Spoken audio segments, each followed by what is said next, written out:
Oh, yes. Blessed be Ahia, oh my soul. Blessed be Ahia, oh my soul. And all that's within me. Bless his holy, set apart name. In Ahia, I shall be confident.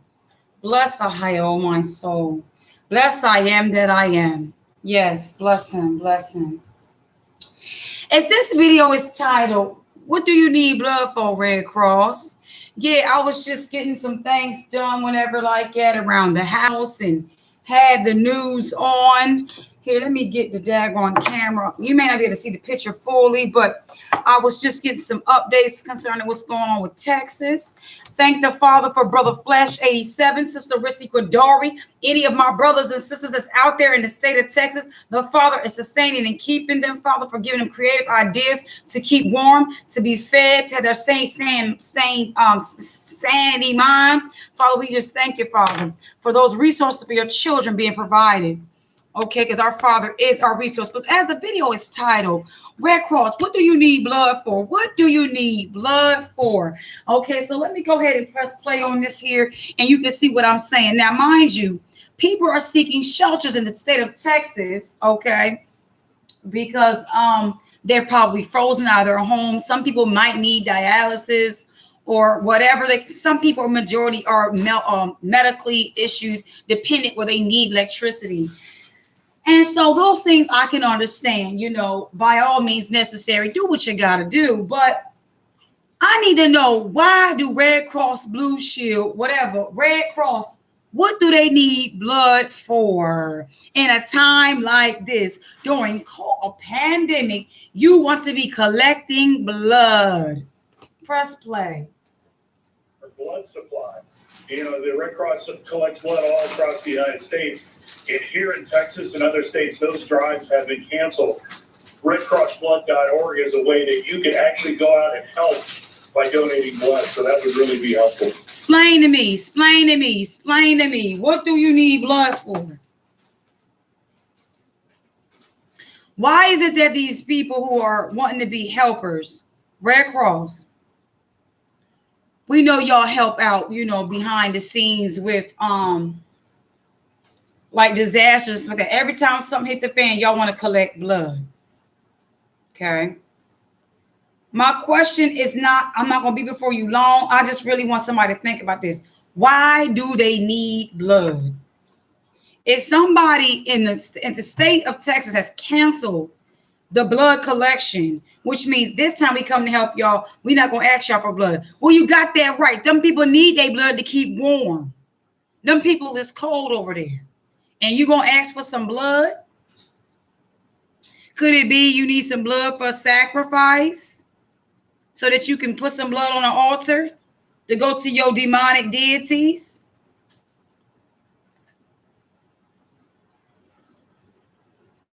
I'm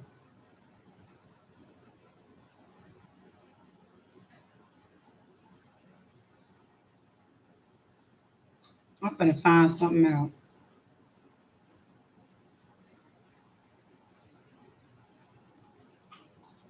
The Red Cross idea was born in 1859 when Henry Dunant, a young Swiss man, came upon the scene of a bloody battle in some Italy between the armies of Imperial Austria and the Franco-Sardinian alliance. Some 40,000 men lay dead or dying on the battlefield, and wounded were lacking medical attention. They needed blood. Is people out there laying on the streets wounded and need blood? Why do y'all need blood?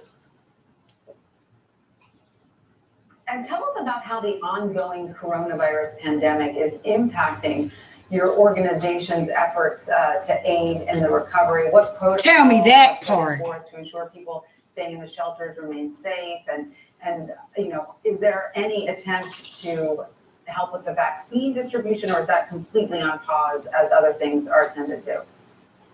Well, the vaccine portion of that is being handled, of course, by the county health departments and their agency partners. So the Red Cross is not as involved in that. So they're not even involved. First of all, so there's no communication between those who are handling vaccinations, but we're asking for others to help us with blood. How do you make sense? How do you make sense? You don't make sense. You know what the father's plaguing on to the United States is showing just how low their IQ is, Edomites. Just how unorganized, unprepared they are, because everybody wanted to be tacking the Senator Ted Cruz. He went here, he went there.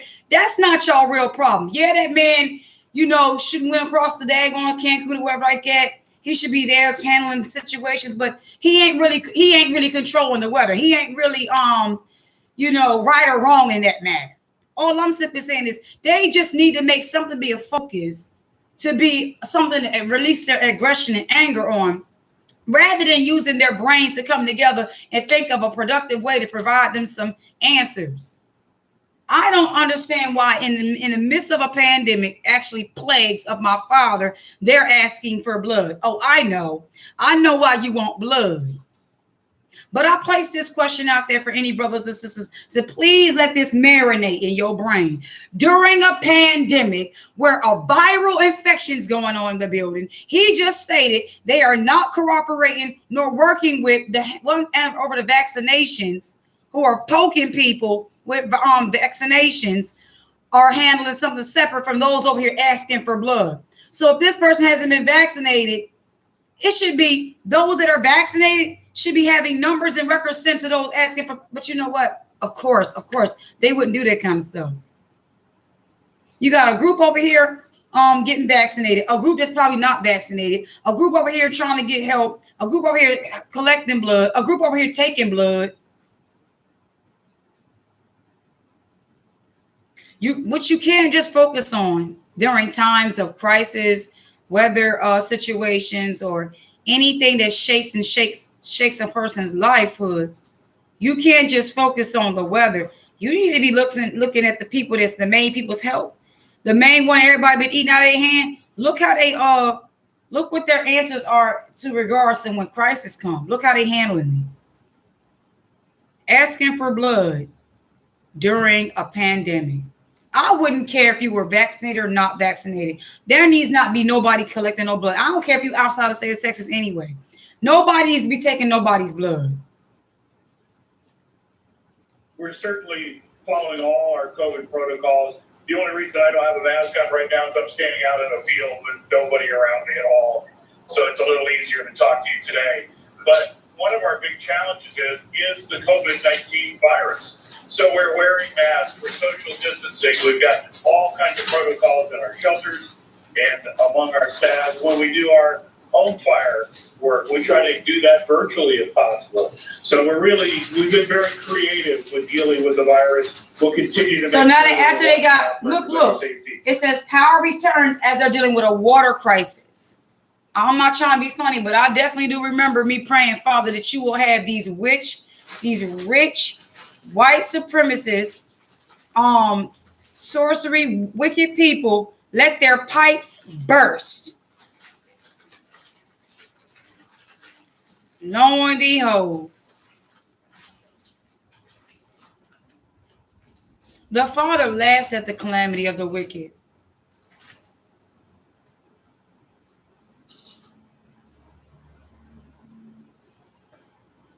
I saw some videos online yesterday. People just uploading different videos, of their experiences with the whole storm and everything like that, and just things like that as such. And beside those who speak with the curse words and all that stuff, people who were showing videos like elderly people, Caucasian, they kept showing on the news. Majority of the ones who they were reporting having hard times and to have for people of sympathy to be drawn to was the people who were a lot more privileged, ranchers and farmers and the supreme white people, supremacist people.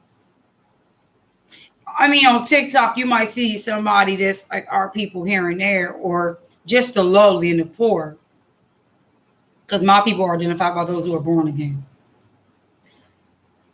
But it's just quite sad to me because I just heard that Biden's going to be sending some generators like that. And I wonder who those generators going to get to. Let's see. Let's see if those generators gonna make it to the people of the poor and the lowly, or if it's gonna be the privileged ones and the white rich ones. Both the people we work with and our own workers.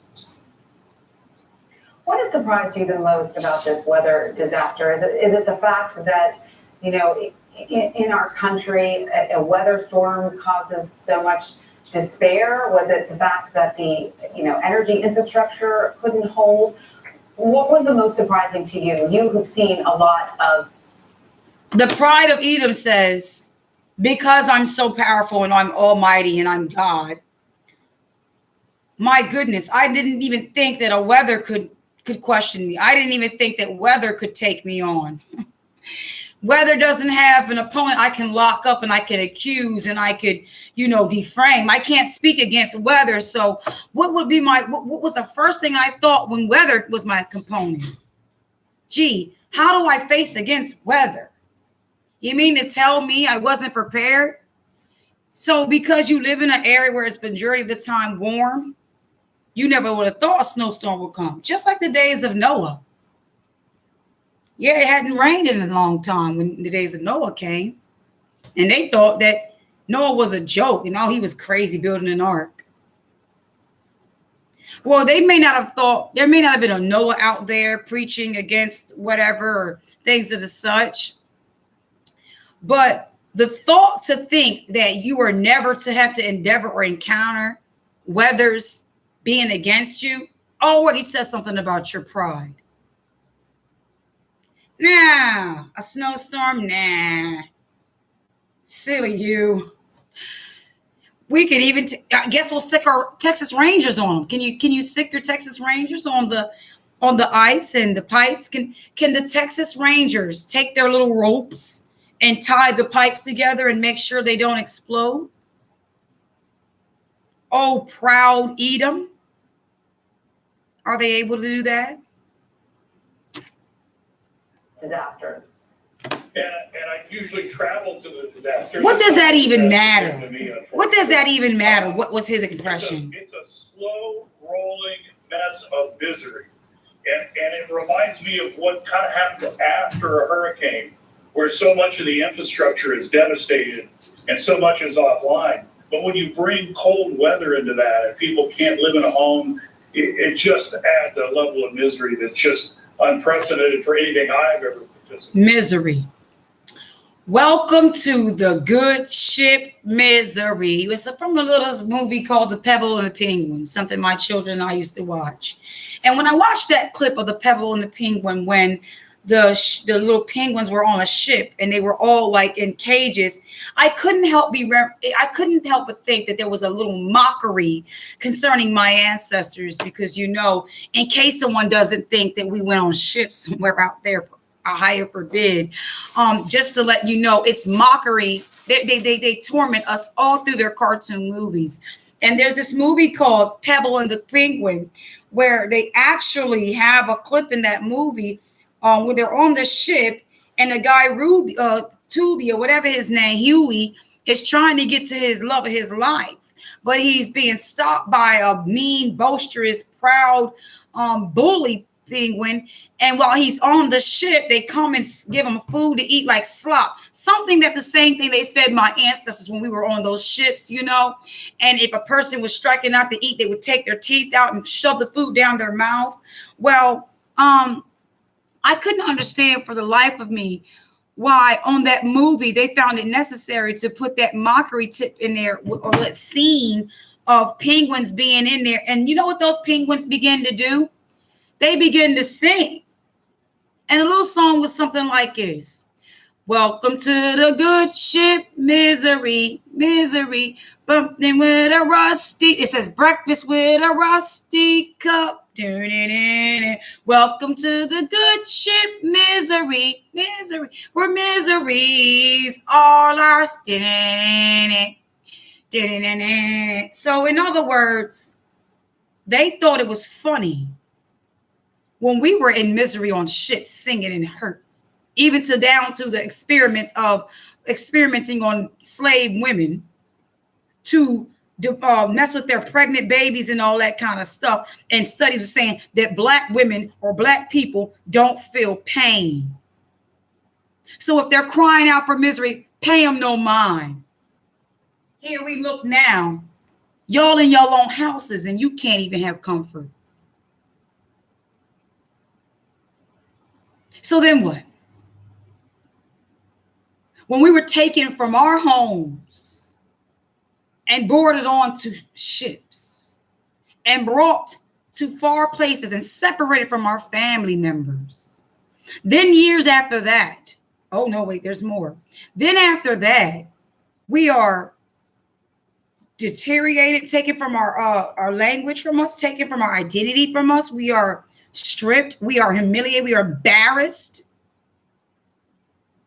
We're brainwashed.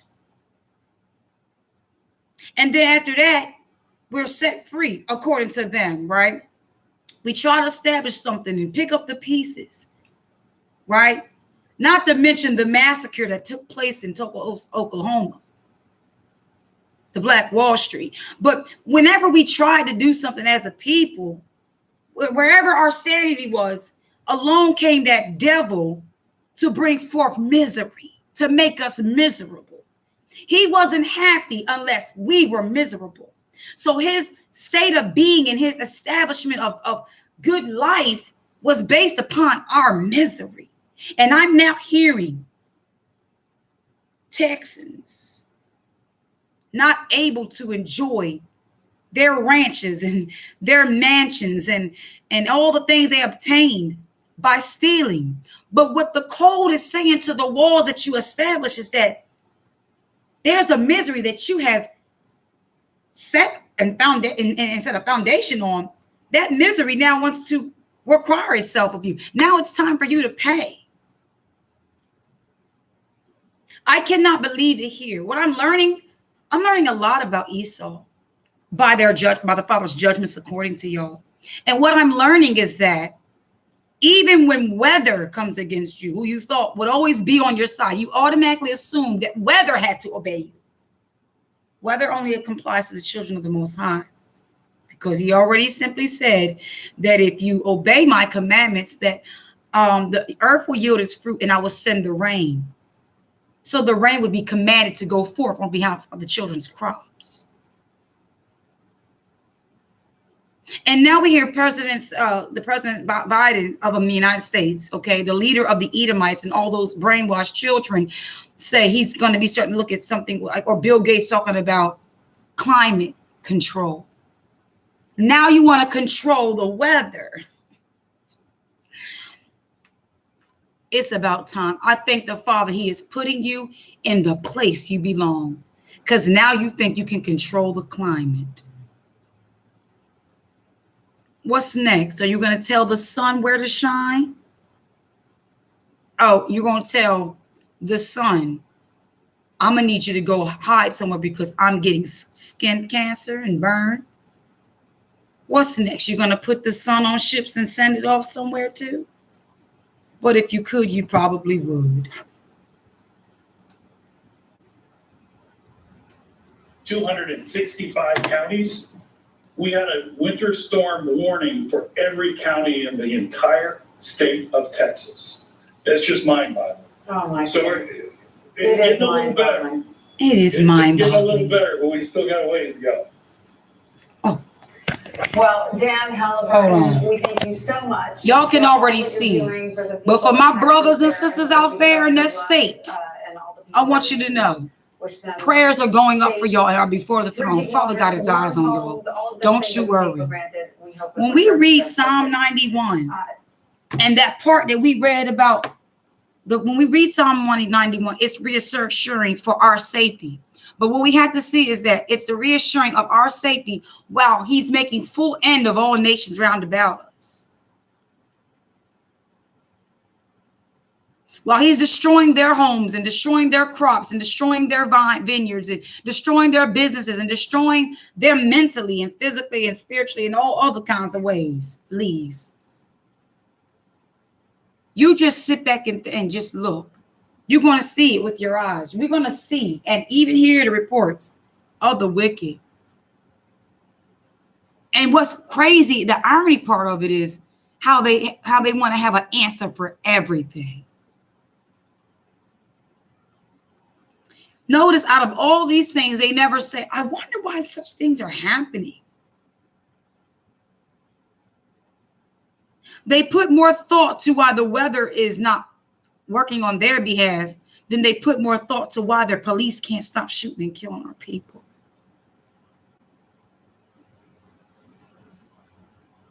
I just find that strange. And also earlier, in regards to the video when the woman said, oh yeah, I don't even think that those people that came off on ships were our people. I caught that one when I was rewatching the video as I was in the kitchen, and I said, you know what? There's going to need to be a part 2 to that nonsense before the Shabbat comes in. So I'm going to go ahead and depart from here and finish preparing my meal. And as I'm doing that, I will be taking notes and setting things to the side. I got plenty of sticky tabs and paper and things like that I will be taking notes to make sure not one piece of error gets unnoticed. Not one rock goes unturned. Not only did she deny that we did not come here on ships, but she also said those people that came here on ships are not our people. They might be coming from off Africa, but they're not our people. So if you are identifying with the people that cannot identify with the curses of Deuteronomy 28:68 and Genesis 15:400 years, then sweetheart, you're not our people. And that's all right with us. We've got plenty of enemies. You can join the line, whichever one fits you, the yellow line, the black line, the white line. It really don't matter. But what you will not do is stand behind the scriptures like those Jewish people are doing and speak blasphemous lies against my Father's word and against his people. That's not what you're going to do. So I'm going to go ahead and let you all go, family. And as I'm preparing my meal, I will be preparing your rebuke, darling. And I will be back through the power and spirit of my Father, Ahaya, Asher Ahaya, which is I am that I am. I'm not going to say the Most High, I'm going to say his name. That is Ahaya, Asher Ahaya, I am that I am. And I thank the Father that he is my bread of life. He is the light of the world. He is the door. He is the good shepherd. He is the resurrection. He is the way, the truth, and the life. He is the true vine. And before Abraham was, he surely is. He surely was. And he surely is to come. So I pray you all have a remaining of a good preparation day. And as you're watching the state of Texas and other places unfold, because Chabe is putting it on they putting it out there today, y'all. Chabe is putting it up there today. What's this is? Kenya has millions of locusts. Yeah. As you're seeing what's going on, I want you to watch the response of these heathens. Okay. And that will let you know of all that our ancestors went through, because he said the judgment must begin with the house of Jacob. Well, we already went through our judgment. Look at this, family. Over there in Kenya, locusts.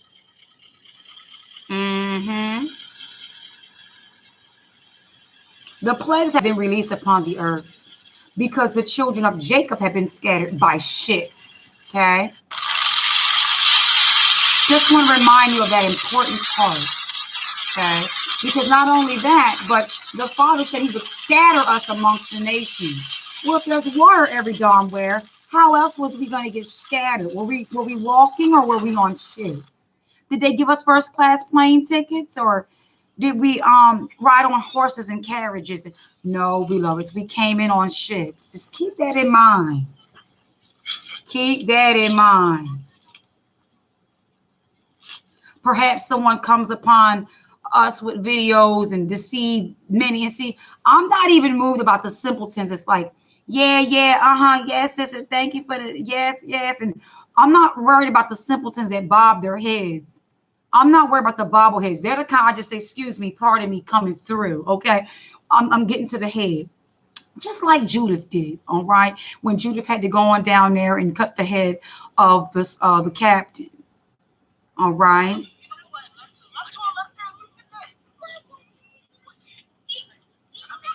not only are there locusts in Kenya, but the same day, okay, I don't normally get two in one day. What do we have? Another eruption of a volcano in Guatemala up here. Listen, it's been almost every day this week. There has been a volcano eruption and earthquakes, okay? But remember, he said after 400 years, he was going to judge that nation. But for some odd reason, somebody says that 400 years is not 400 years. I don't know what is it? Is it 400 rainbows or 400 scriptures, or is there a 400 word translation code we should be aware of? I don't know.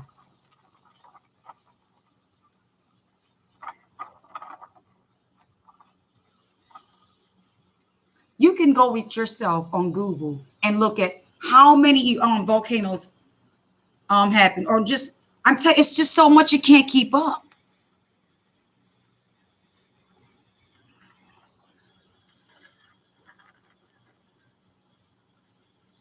And I wanted to pull that part up so that you guys know I'm not bearing false witness, because I don't like to be bearing false witness, and I don't like those that bear false witness. And so because of that, I just wanted to make sure I came over here and just kindly show you that part of the clip when she simply said out of her mouth that about those ships, about those ships.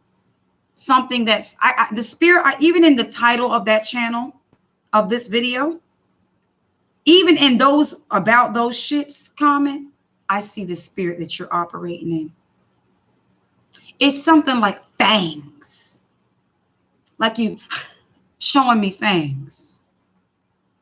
Yeah, anyway, about those ships. You might as well just took a picture and it like this.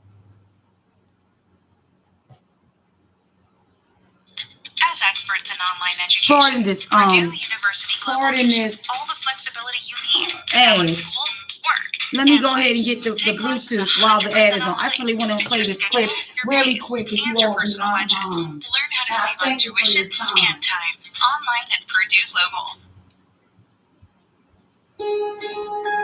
All right. Oh, there's another ad. Bear with me. Just got them shaving the gale. Hair's all over me. I mean, so this is critical mass, because this is a time of restoration, and our Creator, he's bringing about restoration, for our people and our kingdom. But the restoration is talking about coming after we went through our judgment, and our judgment was prophesied in Deuteronomy 28. But if we don't believe that we have become on ships and that we were going to be scattered from our homelands, then why are we talking about restoration? See, a lot of people like to go to the wedding when, they know there's going to be some good food there and some partying going on and such and such and such. But a lot of people don't want to celebrate the couple that's being wedded. And so it's quite funny that Jacob, we went through our toil and we went through our bondage all by ourselves and was laughed at. Now everybody wants to be Jacob. I just quite find that strange. Now, this isn't the video she actually mentioned that. That was in the video we did this Rising, when she was talking about the people are not. They call, I don't. Let me take it back just a slight bit, a snitching. The original branch, okay, and the indigenous people to this land, these are our lands, okay. We were brought here in ships. No one has yet to show a ship, okay, that was carrying slaves. All you see are schematics of one, okay. Were people brought over here from Africa? Sure, but were they our people? Most likely not. We were already here. Boom, there it goes. Were they our people? Most likely not. So you gonna tell me right now those people that were brought here on ships are most likely not our people, but people that was already here are more likely our people? When they both suffer from the prophecies, children being taken, separated from their homes, their cattle being stolen from their language, their identity, both to this day being identified by bywords, both to this day, no matter where they go, hated of all, both to this day, in a place that's not their own land, both being worshipped, what was forced to worship other deities.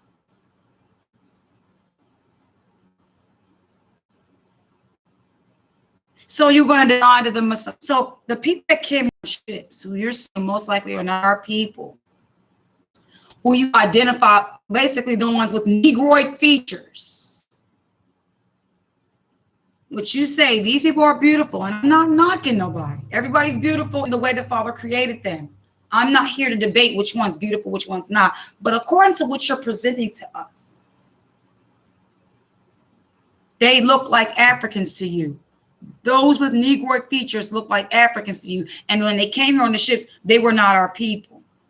So you have bought the lie that the oppressor taught, that we were Africans and that the Shemitic people were mainly from the West. This is our lands. Well, now it makes sense that you will not receive the prophecy, because not only did he say that we were going to go into prophecy, servitude for 400 years, but he said they shall serve in a land that is not theirs.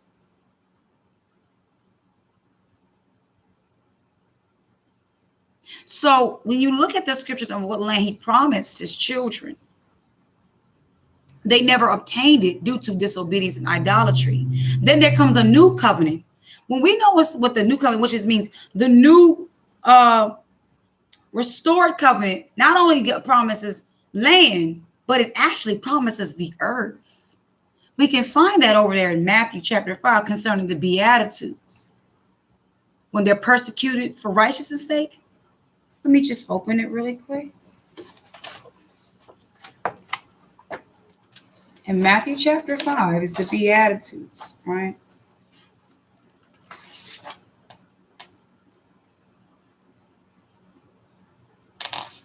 Oh, that's Mark. I'm like, what in the world?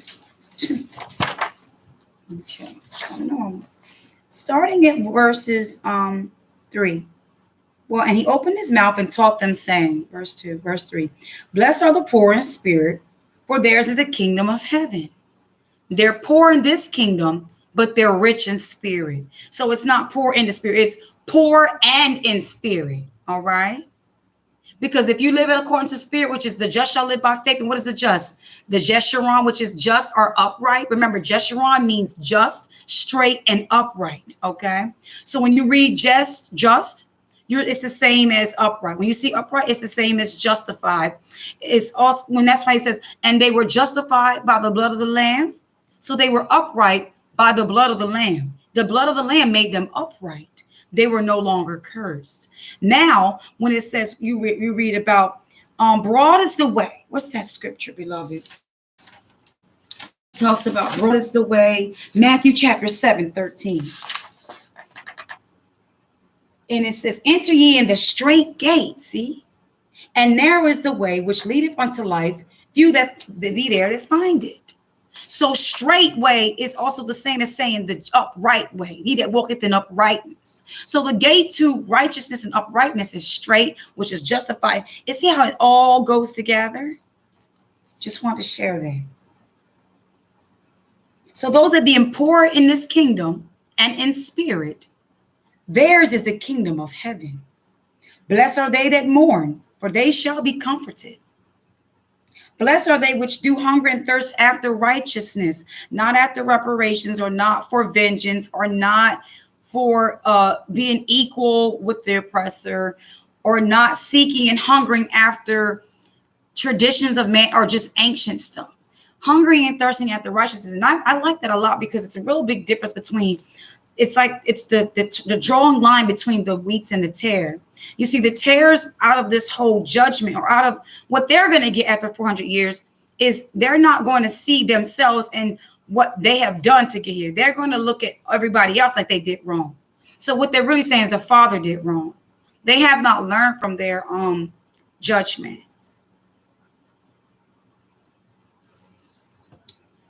Blessed are the meek, for they shall inherit the earth. Those that are being taught, they're taughtable. And I always say that meek means that. You can look it up yourself. Meek simply means being able, it's like the mannerism of a child. When you read into the children and they're so intrigued, that's why he says, suffer not the little children to come unto me, for such as theirs the kingdom of heaven.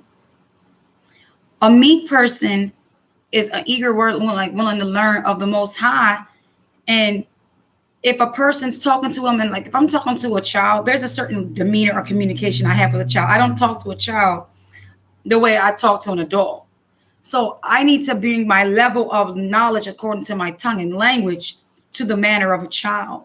But if he said the kingdom is belonging to children, well, that would mean that when I speak to the sheep, I need not to perceive or position myself in a position that they cannot understand me, because there's no edification there. If the children are, if the meek will inherit, then those that also teach must be meekable as well, because they have to be meek unto the Father to receive the oracles, to be able to give the oracles.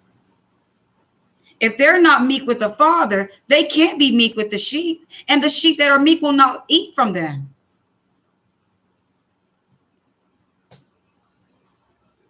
Blessed are they which do hunger and thirst after righteousness, for they shall be filled. Blessed are the merciful, for they shall obtain mercy. Blessed are the pure in heart, for they shall see a higher. Remember, when we read Psalms 24, who shall ascend to the holy hill, right? Bear with me.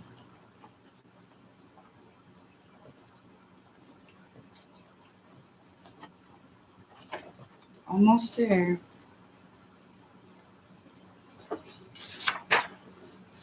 I was very troubled when I heard that she said that the people that came on these ships most likely are not our people. Do you not understand that some natives even blended with our people? That's troubling. Psalm 24. Psalm 24, verse 4. Oh, wait, starting at verse 3. Who shall ascend unto the hill of Ahiah, or shall stand in his holy place? Because his nation, his kingdom is going to be above all kingdoms. And we're also going to be like how we were before on that hill. We're going to be above. I even saw it in a dream. It was beautiful. And when you think about ascend, it's like going up. Who shall go up into his place? Remember when he was telling over in the wilderness,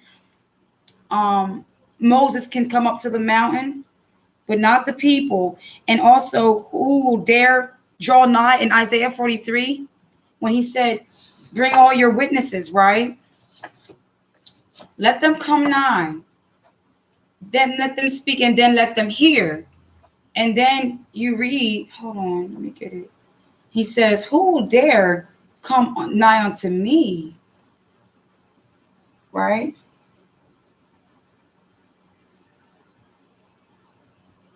When you read,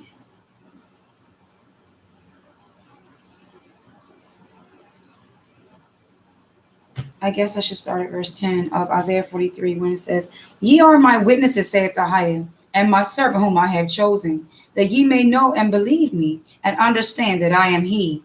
Before me there was no keeper formed, neither shall there be after me. I, even I am that I am, and beside me there is no savior. Okay, I can't see it there. Who draw, who dare not draw?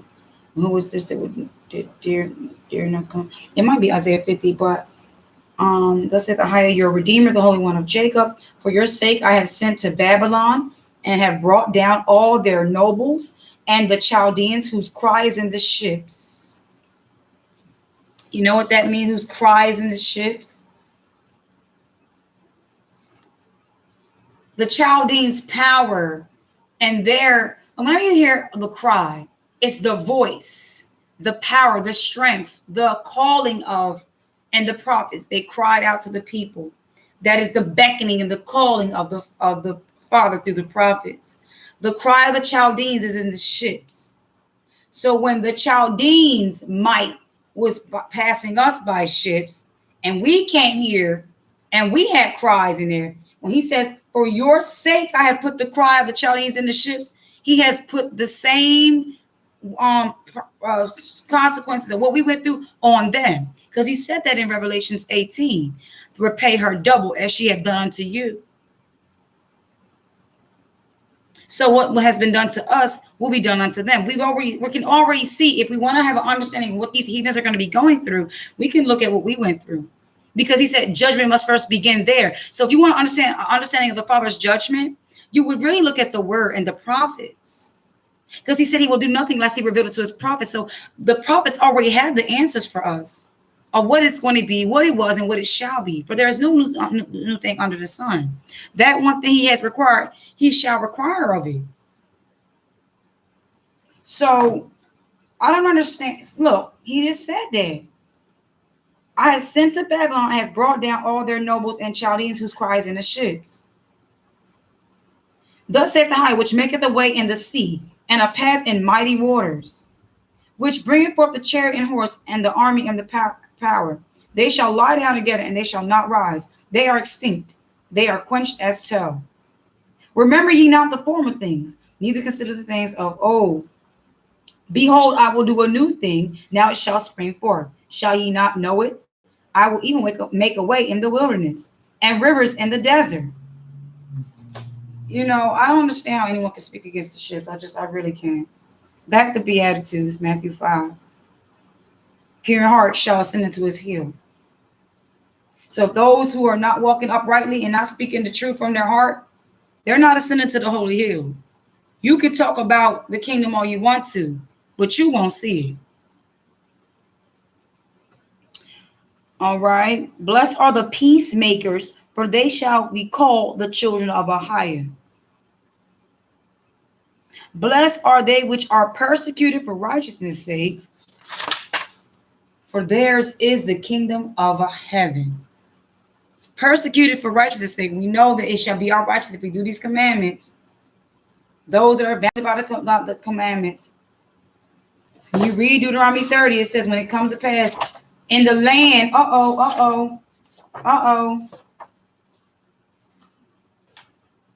And it shall come to pass when all these things are come upon thee, the blessing and the curse which I have set before thee, and thou shalt call them to mind among all the nations. How did his people get amongst all the nations? We already know, according to Acts 2, that our ancestors were always living amongst the nations. Because of captivities prior, our people would think that the way they could probably less likely be rounded up again is if they were to go far away. And if you live in amongst the people that may be rebellious and you're open being consequences, your best bet is let me take my family and go over here so that we don't be disturbed for keeping the commandments, because we know keeping the commandments is our life. And if somebody even tries to stop me from doing it, I might kill you. So among all the nations, whether Ahiah thy keeper have driven thee, how did he drive us? Well, it's mentioned in Deuteronomy 28. See, you can't argue this. Deuteronomy 28:68. And Ahiah shall bring thee into Egypt again with ships, by the way whereof I spake unto thee. Thou shalt see it no more again. And there ye shall be sold unto your enemies for bondmen and bondwomen, and no man shall buy you. So you telling me the people that fit this prophecy that came here on slave ships and was sold for bondmen and bondwomen are not the people? I can't receive that.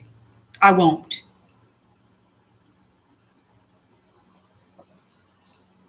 Ahiah shall return, and he said, when he had driven us, Deuteronomy 30, verse 2, and you shall return unto Ahiah thy keeper, and shall obey his voice. His voice. If I speak English and he talks to me, his voice is going to speak in the language I am in. If my brothers and sisters is somewhere in Spain or somewhere, and wherever they may be driven, whatever place they're at, whatever language they're speaking, he going to speak to them in that language. He's not going to tell them, now open this Bible and start talking to them in a language that they can't even understand. The Father don't even do that. So who there is any shepherd underneath him that will tell somebody you don't understand what you're reading if you don't understand the language? You're what I call a manipulative sorcerer. You are a sorceress. And woe be unto those who are eating at your table. Stay away from the strange woman that speaketh lies out of her mouth. They're smooth like butter, man. Smooth like butter.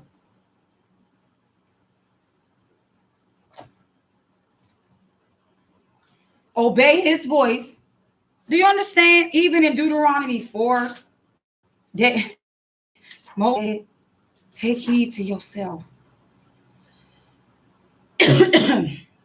He said, what it said? Verse 9. Only take heed to thyself and keep thy soul diligently, lest thou forget the things which thine eyes have seen, and lest thou depart from their heart all the days of thy life. But teach them to your sons and your sons' sons. Hold on, where is it at? Over here. Yeah, here we go. Verse 15. Take ye therefore good heed unto yourselves, for you saw no manner of similitude on the day that the highest spake unto you. Spake. It was always the voice of the Father that we were supposed to be following. It was always the spirit of the Father we were supposed to hearken to. If you would diligently hearken to the voice of my commandments, the voice goes before the command. Guess what else? Not just what is written, but what he speaks is a command. That's why I couldn't get with the people talking about it's only 613 laws. What? Sunrise command. If he tell me something I used to eat is unclean unto me, it's unclean to me. From that very moment on forth. No other man or anything of my understanding can rationalize what he just said. See, that's the understanding he wants us to obtain. When you hear my voice, my sheep hear my voice and they listen and they follow. A stranger, notice all through the scripture, stranger is always obtained to those who are not of his fold, who don't speak according to this word. And I want to thank y'all, Forbidden Trees, for making it easy to say the John Brown away from y'all. I want to thank you. Got that out the way. He said, verse 15, no manner of similitude on that day. I spake unto you in Horeb out of the midst of the fire. He spoke. He spoke. He spoke. He gave Moses commandments. He ain't write them down, but his voice said, go thou down to Egypt and tell Pharaoh I said this. He said also, this is my son in whom I'm well pleased. Hear ye him. And the son said in John 3:3, verily, verily, unless a man be born again, you shall in no wise even see the kingdom. You're not going to be able to see this word. Because in the kingdom, the word is going to be in the kingdom. So I'm going to go ahead and depart. I'm going to finish doing my preparation for today. But I just want to make sure that if there's anybody else that might be coming into this new awakening or finding the truth or trying to find a way or been in for a while, but it has been stagnant with you, what I want you all to understand by the Father is allow the Father's Spirit to be your teacher. Let him be your best friend. Let him be your confidant, your counselor, your lawyer, your all that. Because if we hearken to his voice, we're not going to go wrong. We can't go wrong. But you got to learn of him to know his voice. How do you learn of him? By just obeying to what he already told you. Once he see you already obeying him, he gonna come and make his abode with you. That's what he said in John 14. That if you keep my commandments, if you keep the word that was prophesied to my prophets before, I will come and make my abode with you. And I will pray the Father, he will give you a comforter that he may abide with you forever. Even the Spirit of truth, whom the world cannot receive, because it seeth him not, neither knoweth him, but you know him, for he dwelleth in you, and shall be in you. I will not leave you comfortless. I will come to you. Yet a little while, and the world seeth me no more, but you see me. Remember, he just said, but if unless a man be born again, he shall know why I see the kingdom. If he's coming unto you, yes. Okay, if he's coming unto you, then that must when you can say the kingdom is within. See there? So the comfort is the spirit of truth coming unto you, family, by the Father's Spirit. Love you so very much. Have a wonderful day of preparation, and I'll deal with you all. Well, not deal, but I'll come back and share with you all when our Father permits. Hi, in the name of Yeshua be magnified. Love you. Peace and blessings. I'm coming, Zebby.